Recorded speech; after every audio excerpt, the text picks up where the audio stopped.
But we were up in Michigan working with the school just last month. They're going to be actually launching a school within a school model based on work that we've done with them, kind of based on outlines and things that we built with them just this past month. And it's so funny because we were cleaning out their library space, which is going to be the primary open meeting space for the school within a school. And their library kind of was underused, underutilized, just a lot of storage. And you know how library and academics and stuff, just over time, it's like sedimentary rock, right? It just builds up. So we were moving their old professional learning library, which had stuff about like surfing the World Wide Web and all these other kinds of things. And I grabbed this book. I don't know if you can see it on here, but it says Interdisciplinary Teaching in the Middle Grades. It's from the National Middle School Association, and it's from 1987.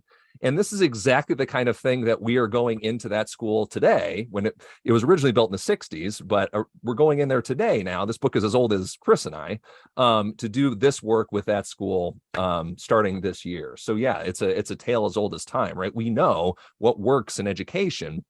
It's just that again, teachers, admin, right? We're responding to a lot of different incentives and messages about what education should look like. Well, here's the deal. If it worked, we wouldn't be having the outcomes that we have. And here's what I mean by that. Teachers, K-12 teachers have the highest burnout rates of any profession in the United States. More than healthcare workers, more than lawyers, more than retail, more than any of them, right? And at the same, what's that? More than baristas, right? More than baristas. Yes. Okay. Yes. And so the corollary to that is that kids are depressed and they're anxious and they're disengaged from school and they're not feeling hopeful about the future at about the same rate, right? So here we have a school system that burns out teachers and students alike.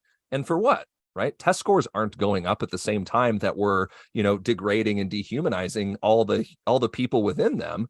So our kind of take to it is that we can be responsive to one of two things. Okay, we can keep being responsive to test scores, which overwhelmingly have been flat. And of course, now we're seeing the outcomes of the disruption of COVID just writ large, or we can be responsive to the human beings inside of those schools. So what would it look like if we tried to decrease teacher burnout, right? We know what that looks like. There are books written about that. We have practices, processes, structures, et cetera, that could do that. What if we made it so that schools were a place that kids wanted to be? They were engaged while they were there, right? They were, doing community-focused, important, meaningful work during their time there, so that they're engaged, interested, they're not apathetic, right? They're feeling less depressed, less anxious.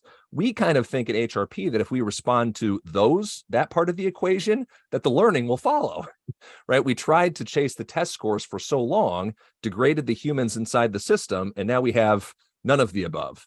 Well, let's respond to the human side of it, and then the learning part will follow. That's what the research says about how humans learn, about how project-based learning, interdisciplinary learning, SEL, self-determination theory, universal design for learning, all these different frameworks that we pull from to say, look, this is how humans learn. This is how you can learn in schools. We just got to change some systems and structures around to make it happen.